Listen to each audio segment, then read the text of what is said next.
Hi eat clean and get ഫിറ്റിൻ്റെ ഇന്നത്തെ വ്ലോഗിലോട്ട് സ്വാഗതം. ഇന്ന് നമ്മൾ ഷെയർ ചെയ്യാൻ പോകുന്നത് ഒരു പനീർ പാൻകേക്ക് റെസിപ്പിയാണ്. ഇത് നല്ല ടേസ്റ്റാണ് കേട്ടോ കഴിക്കാൻ. നിങ്ങളിപ്പോൾ ഒരു വെയിറ്റ് ലോസ് ജേർണിയിലാണ്, അല്ലെങ്കിൽ ഒരു ഹെൽത്തി ലൈഫ് സ്റ്റൈൽ ഫോളോ ചെയ്യുന്ന ഒരാളാണ്, ഏത് കാറ്റഗറി ആവട്ടെ, നിങ്ങൾക്ക് ഗിൽറ്റ് ഫ്രീ ആയിട്ട് ഒരു മോർണിംഗ് ബ്രേക്ക്ഫാസ്റ്റ് ആയിട്ട് കഴിക്കാൻ പറ്റുന്ന ഒരു പ്രോട്ടീൻ പാൻകേക്ക് എന്ന് തന്നെ പറയാം. നിങ്ങളുടെ കുട്ടികൾക്ക് കൊടുത്താലും ഇതെന്തായാലും ഇഷ്ടപ്പെടും. ഇത് നല്ല ടേസ്റ്റാണ്, ഉണ്ടാക്കിയെടുക്കാനും നല്ല എളുപ്പമാണ്. ഈ ഒരു റെസിപ്പിയിൽ ഏകദേശം 517 കാലറീസ് ആണ് ഉള്ളത്. ഇതിൻ്റെ ന്യൂട്രീഷൻ ഫാക്ട്സ് ആണ് ഇവിടെ കൊടുത്തിരിക്കുന്നത്. പനീർ പാൻകേക്ക് ഉണ്ടാക്കുന്നതിന് വേണ്ടിയിട്ട് ഒരു ബൗളിലോട്ട് നമുക്ക് ആദ്യം ഡ്രൈ ഇൻഗ്രീഡിയൻസ് ചേർക്കാം.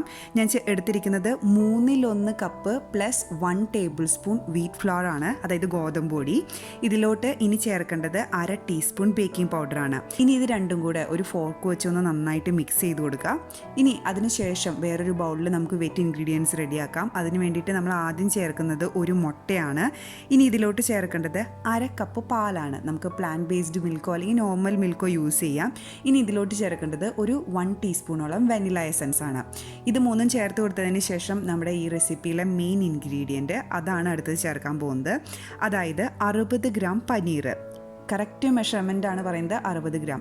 ഇപ്പോൾ നിങ്ങളുടെ കയ്യിൽ ഫുഡ് വെയിങ് സ്കെയിൽ ഇല്ലാന്നുണ്ടെങ്കിൽ നിങ്ങൾക്ക് ഏകദേശം ഒരു 1/4 കപ്പോളം ഗ്രേറ്റ് ചെയ്ത പനീർ ചേർക്കാവുന്നതാണ്.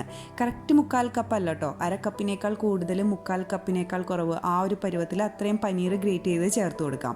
ഇനി പനീറും കൂടെ ചേർത്ത് കൊടുത്തതിന് ശേഷം ഇച്ചിരി ഉപ്പും കൂടെ ചേർത്ത് ഒന്ന് നന്നായിട്ട് മിക്സ് ചെയ്യുക. ഒരു ഫോർക്ക് വെച്ച് നന്നായിട്ട് മിക്സ് ചെയ്ത് കൊടുക്കുക.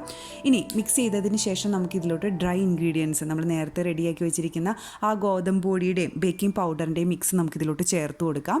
ഇനി അത് ഒറ്റയടിക്ക് ചേർത്ത് കൊടുക്കണമെന്നില്ല, ബാച്ചായിട്ട് ചേർത്ത് കൊടുത്താൽ മതി. ഒരു 2 ബാച്ചായിട്ട് എങ്ങനെ ചേർത്ത് കൊടുത്താൽ മതി. ആദ്യം കുറച്ച് പൊടി ചേർക്കുക, എന്നിട്ടൊന്ന് ഫോർക്ക് വെച്ച് നന്നായിട്ട് മിക്സ് ചെയ്യുക. അതിനുശേഷം ബാക്കിത്തെ പൊടിയും കൂടെ ചേർക്കുക, എന്നിട്ട് നന്നായിട്ട് മിക്സ് ചെയ്യുക.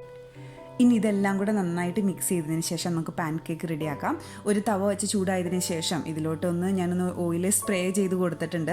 ഇപ്പം നിങ്ങളുടെ നല്ല നോൺ സ്റ്റിക്ക് പാനാണ്, സ്പ്രേ ചെയ്ത് കൊടുത്തില്ലെങ്കിലും കുഴപ്പമൊന്നുമില്ല കേട്ടോ.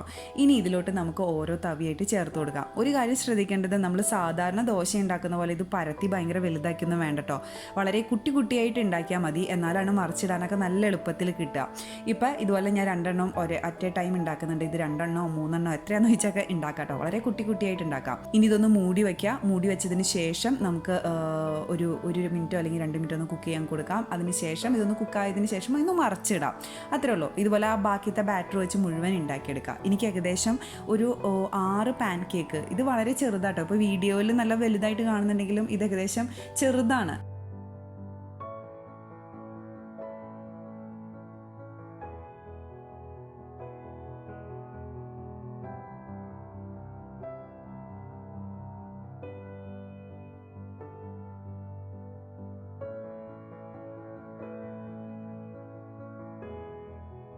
ഇതുപോലത്തെ ഒരു 6 ഉണ്ടാക്കാൻ പറ്റിയിട്ടുണ്ട്. അതെല്ലാം ഞാനൊരു പ്ലേറ്റിൽ വെച്ചിട്ടുണ്ട്. ഇനി ഇതിലോട്ട് നമ്മൾ ചേർത്ത് കൊടുക്കാൻ പോകുന്നത് 1/2 കപ്പ് ബ്ലൂബെറീസ് ആണ്. ഏത് ബെറി വേണമെങ്കിലും ചേർത്ത് കൊടുക്കാം കേട്ടോ. ഇനി നിങ്ങളുടെ കയ്യിൽ ബെറീസ് ഇല്ലാന്നുണ്ടെങ്കിൽ നമുക്ക് ഒരു സാധാ പഴം ചേർത്ത് കൊടുത്താൽ മതി. നമ്മുടെ പഴം അത് ഒരു റോബസ്റ്റ് പഴം പോലത്തെ ഒരു പഴം, ഒരു മീഡിയം വലിപ്പമുള്ളത്, അത് ചെറുതായിട്ട് അരിഞ്ഞ് ഇതുപോലെ ചുറ്റുമൊന്ന് ചേർത്ത് കൊടുത്താൽ മതി. ഇനി പഴമോ അല്ലെങ്കിൽ ബെറീസ് എന്താണോ അത് ചേർത്ത് കൊടുത്തതിന് ശേഷം നമ്മൾ ഇതിലോട്ട് ചേർക്കാൻ പോകുന്നത് 1 ടേബിൾ സ്പൂൺ ഹണിയാണ്. കറക്റ്റ് 1 ടേബിൾ സ്പൂൺ കേട്ടോ. അതിൻ്റെ അളവ് ഒട്ടും കൂടുകയും വേണ്ട, കുറയും വേണ്ട.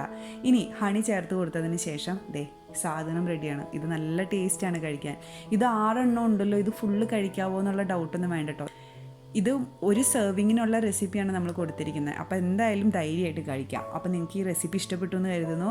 നിങ്ങളിത് ട്രൈ ചെയ്യുവാണെങ്കിൽ നിങ്ങളുടെ കമൻസും ഫീഡ്ബാക്കും അറിയിക്കാൻ മറക്കരുത്. Thank you for watching me. By.